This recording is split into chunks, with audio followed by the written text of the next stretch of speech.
Hello, this is Jack. You're watching Vigilant Jack. In today's podcast number 4, timing and structures. So I want to start off this podcast with timing and end with structures. Okay. Timing in a situation about survival or just camping or hiking or backpacking. Timing your, let's just say, plan leave to go hiking, backpacking, through hiking, or whatever that goes outdoors is a must.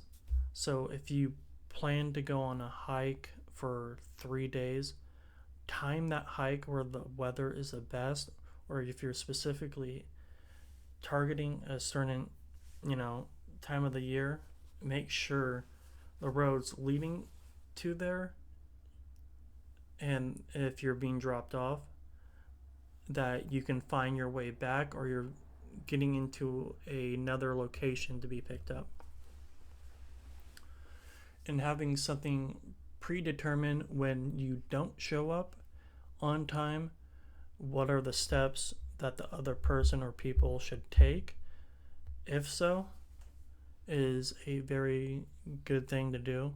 So let's just say in this scenario that I plan on going to the peak of a certain mountain and I won't be back to be picked up in 3 days. In 3 days, I plan to be picked up at point B. And if and when I am there or not there at point B on the third day, it's usually I lost track of time, so the person that's picking you up has to know that's a possibility.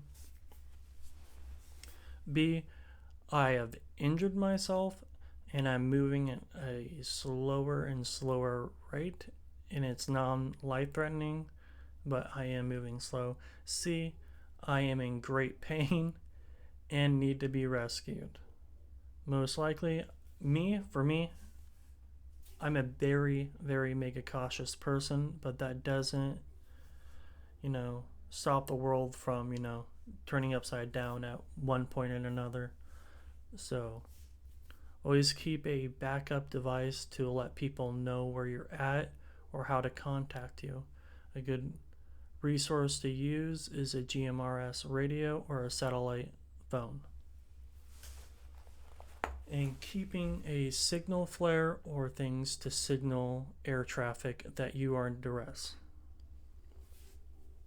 Alright, moving on.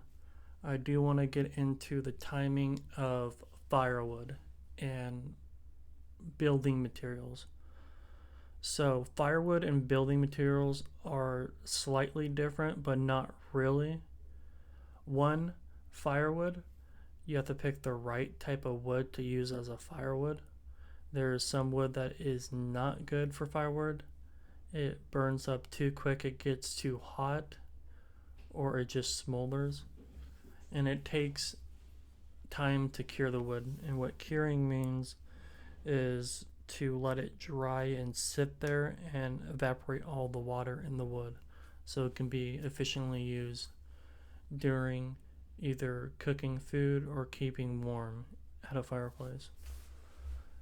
And with structural wood, you want to get it as green as possible because it'll be way more easier to use when it comes to building your shelter. And I wanted to touch up on a topic when it comes to forest debris. You can actually see to this day, February 11th, 2025, California has been plagued by forest fires. I'm not too sure how it started or why it started, but the main root of the problem is the lack of government expectancy of maintaining the floors of the forest of debris and maintaining a proper water flow to the areas. And one thing I want to say is using dead debris as a way to make your campfire and to cook your food is really good for the environment. Those ashes at the end of the fire help spring new life in plants and trees and promotes really good growth. Another thing is here, hold on. I have a Word document that's going to help me kind of stay on track.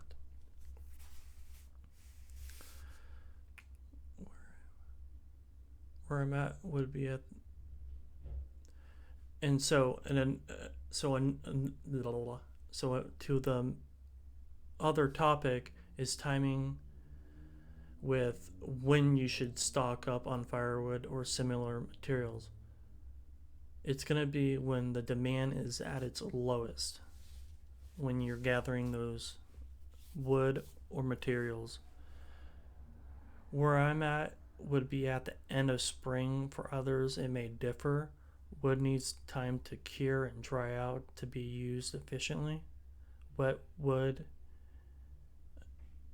is no good for cooking or warming yourself up. It's just going to steam and make a lot of smoke, and it's a waste of good wood.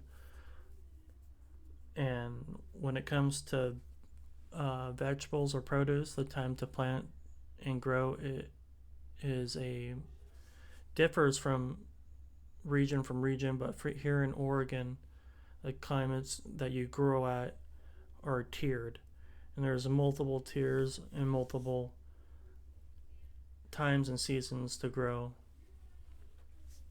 And a really good book or information is a farmer's almanac, and it will tell you quite a bit on the seasons and the weather that usually happens around your area. Here in the US, there are times when you need to hunt. Here in the US, there are times when to hunt and when not to hunt. The reasons there are times is for the reproduction of animals that we hunt food. It is concerning to me the majority of the public is reliant on stores and big corporations to feed them and clothe us. Learning to procure your own foods and clothes is a must if you want to cut costs down considerably. On to structure, much can be said to what is or can be of structure. I will give you a few ideas. It's good to have structure, like when you wake up and plan on going to sleep, or when you wake up and when you plan to go to sleep. Another is, what routine do you have? Are they set in stone? I would reconsider that because anything and everything can be improved in some way, shape, or form. What worked the last 5 years might not be optimal for you now. For instance, drinking caffeine right when you wake up did nothing for me when I first woke up, any type of caffeine or coffee.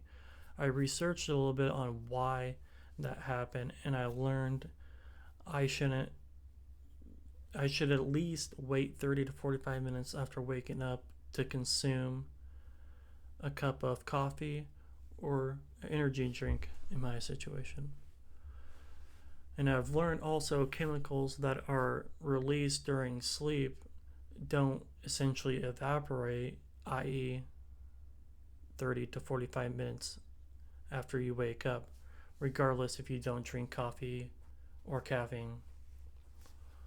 On the other form of structure is where you deem to lay your head at night, may it be your permanent residence or a temporary dwelling. Most Americans rent